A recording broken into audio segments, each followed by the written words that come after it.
Good evening, everybody. Sorry I didn't post anything last week. I just posted a new music video this afternoon. I hope you guys like it.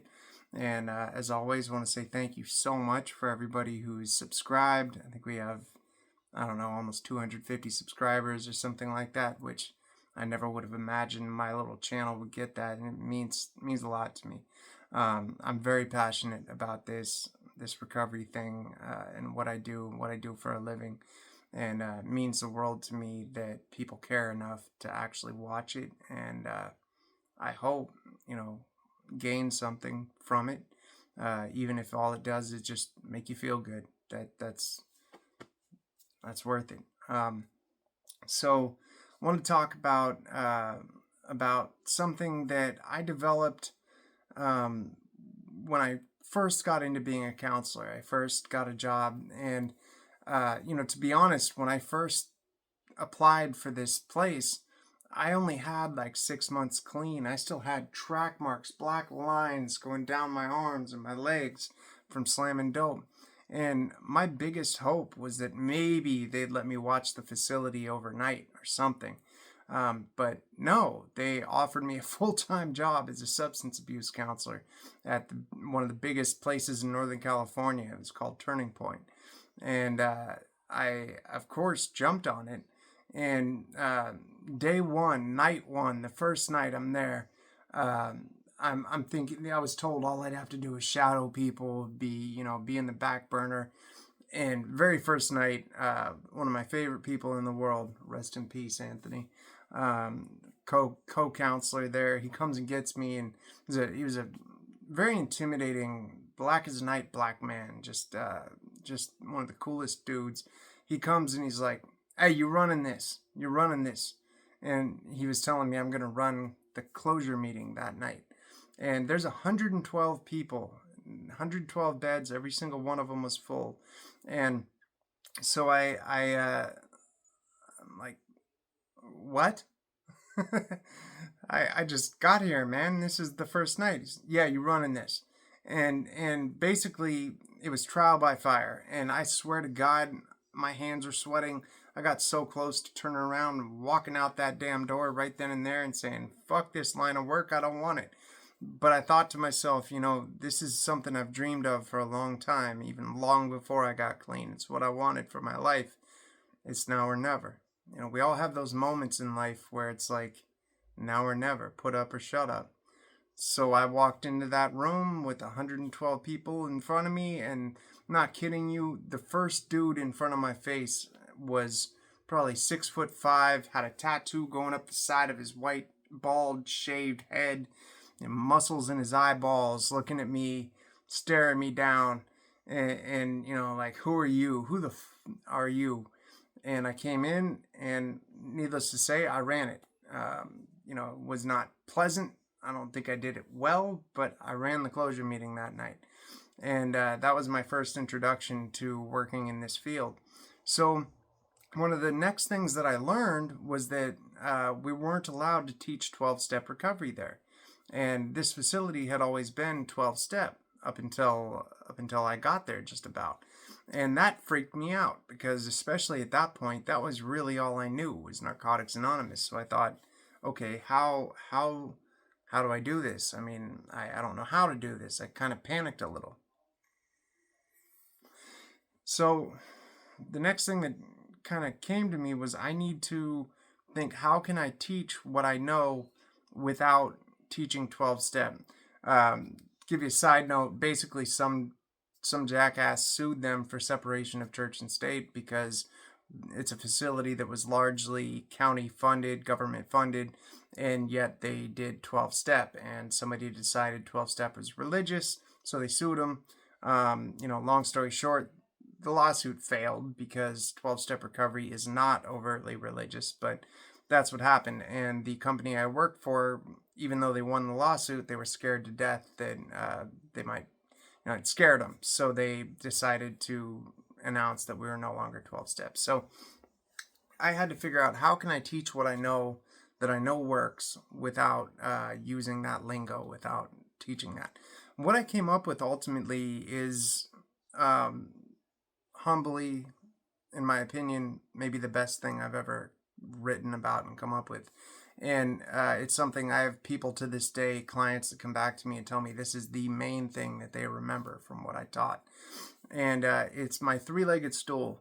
So I know it's cheesy, but it's legit and it works.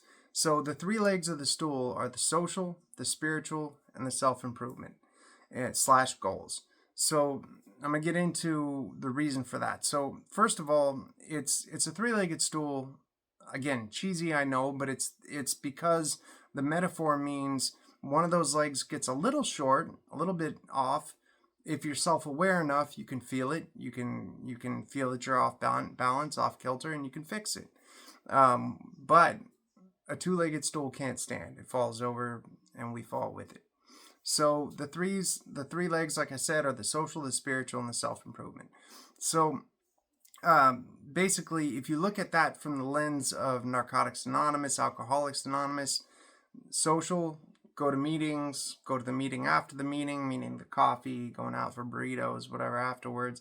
The spiritual, just find something bigger than you that fills you up inside, makes you feel like getting up and doing it again. Whether you're a religious person, a Christian, a Muslim, whatever, if that does it for you, awesome. If it doesn't, then I mean, for me personally, I find it in a surfboard and a guitar. At least I did for a long time. Now I feel like it's just the interconnectedness of all things that are beautiful and alive. That's kind of become my version of what spirituality is. But the point is, you can find it for yourself. I'm not a religious guy. I don't particularly believe in things I can't prove. My dad was a scientist, a geologist, and who actually was kind of abused by the Catholic Church when he was younger. So I grew up in a very non-religious household, and yet I would still say I'm a very spiritual person. There's to me very little things that are more spiritual than getting up at 4 a.m. and being out in the great Pacific Ocean, where I'm just a tiny grain of sand in the water, while the sun's coming up and the first rays are coming into the water and the dolphins are playing and the seals are playing. Man, that's spiritual. So whatever fills you up inside, right? And then the self-improvement and goals thing, if you think about it, most of us, when we're out there in active addiction, where we're doing what we do, it's 24/7. It's 365. We're going. Whether you're thinking about where you're going to get it from, how you're going to get away with it, how you're simply going to do it. I mean, it's constant. It's always in our head, you know. So, and even with alcohol, which I say over and over again, alcohol is a drug. However, I do have to admit it is a little bit different because it's legal, because it's accepted and everything. So you don't have to think as hard about where you're going to find the thing. However, it's still the same, because with alcohol, it's more just keeping track of your own bullshit, your own lies.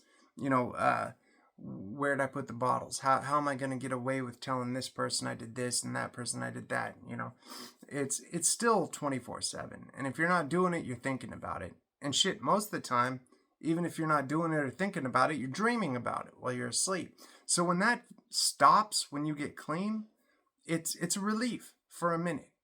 For a minute. But then what happens quickly after that is we get stagnant. And I don't like the word bored. I think bored is a fake word, but we get stagnant. What I mean by bored is a fake word, on a side note here, is that people who've been clean a long time, who've worked the steps or just been through therapy, who've done some personal growth, they don't get bored. They have a peaceful moment. What boredom really means is I'm uncomfortable in my own skin being still.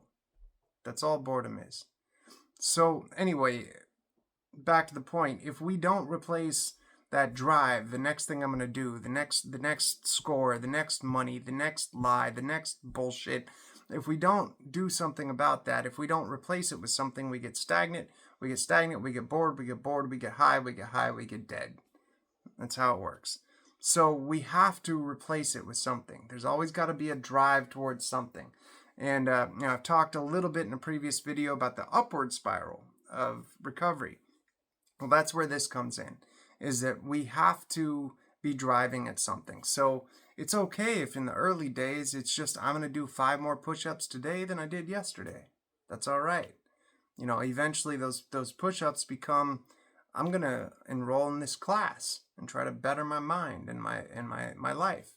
Then that class becomes, I got a degree. I got this degree. Maybe my family might be proud of me. I can reconnect with people who didn't want to talk to me before. You see where I'm going with this? It goes up and up and up. There's an equal and opposite spiral between the downward and the upward. It's no different. It just takes more work. So anyway, I got off topic a little bit, but the social, the spiritual, and the self-improvement. If what I always tell my clients to do is, I literally will draw a little stool and put social, spiritual, self-improvement there, and I'll have them write down underneath that, what do you plan to do to fulfill all three? And in a nutshell, that is your recovery. If you follow that, if you fill that diagram out and you follow that, chances are, man, you're going to be okay. The hardest part is actually following that shit. But if you do it, you'll probably be okay. Second of all, is that when they fill that out, they tend to find out which one is the weak point for them. Because almost all of us have at least one of those that's our weak point. I'll be honest with you, in the early days, it was the social part. Because I learned that, I didn't like people as much as I thought I did. But more importantly, I realized I had all sorts of social anxieties and stuff like that I didn't know I ever had, because I used a synthetic bandage to make it so that I didn't feel those things for decades. So I had to get used to walking into a room full of 20 or 30 people, 40 people that I didn't know, and introducing myself. Hey, I'm Jed. I'm an addict. I'm a newcomer. Help me. Nerve wracking, man. Or even worse, I had somebody tell me, hey, invite yourself along to the meeting after the meeting. When they're going out for coffee, they're going out for burritos, whatever. And man, I didn't want to do that. But I did, because that's what I was told to do. And after I told the story in my very first video of my final overdose, and I decided I was going to give recovery everything I had once, take every suggestion this time. And then when it failed, I could let it go. But the thing is, it didn't fail, because I took that advice. And I walked up to the people I heard talking about, let's go out for burritos. And I said, hey, can I come with you? And man, it was awkward. But I went. Nowhere ever did they say, oh, no, you can't go. No, always. They said, hey, come with us, man. And I'll never forget the day when I was out for dinner with some of my friends in recovery, and there was this nervous as shit dude at the end of the table, just looking like his head was about to pop. He was so anxious, and it hit me, man. That's not me anymore. Oh my God, all this shit paid off. Every time I invited myself along and they let me come, it paid off. And so I went down to the end of the table, and I got him and put him in the middle and made everybody, say hi, and got him into the conversation. Sat at the end of the table myself, just almost in tears, thinking, oh my God, that I'm not that guy anymore. Like, this is my life. It's one of the coolest moments I've ever had. So anyway, as always, I tend to wander a little bit, but the three-legged stool thing is something that, like I said, I've had hundreds and hundreds of clients over the last 8 years, but I have people all the time come back to me and say that of all the things from their treatment episode, or times when they worked with me, that's the big thing they remember: the three-legged stool. Social, the spiritual, and the self-improvement. Like I said, at first the social was the hard part. Nowadays it's a spiritual thing, because as I mentioned earlier, I'm not a religious guy. I don't particularly believe in anything like that if I can't prove it. And to be totally honest, I'm lazy. And it's a hell of a lot easier to watch some meaningless crap on Netflix till 3 in the morning than it is to get up at 4 in the morning and go surf, as I said earlier, when the dolphins are playing and, everything's beautiful. But the thing is, one of those two things I just described is incredibly spiritual. The other ones, it's not. I'm not going to remember what the hell I watched on Netflix 2 days from now. But I will remember going out and having the dolphin bump my surfboard at 5:30 in the morning.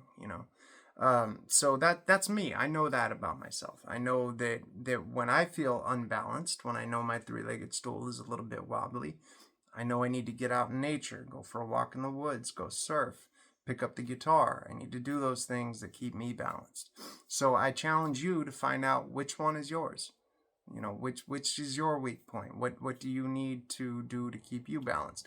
Please comment below if you really do listen to this whole video and take it to heart. Let me know what you think. Let me know what your weak point might be, and happy to talk with you, talk about it. I'm here for you. I'm always here. This is my passion. This is what I do, both for a living, but also because it's what I love. And I feel incredibly privileged to say that I get to go to work every day and do the thing that I would honestly, don't tell my employer, but that I would honestly do for free. Honestly. I know people say that, but I would. I used to dream of doing this, and it never occurred to me I'd get a paycheck for it. So, thank you all for listening. Hopefully, I didn't talk your ear off for too long. And as I say, every time I run a group, every time I do anything at work, two things. First of all, is gratitude. I'm just grateful I didn't have to put a substance in my body to be okay with myself today. Second of all, if nobody's told you they love you today, I love you.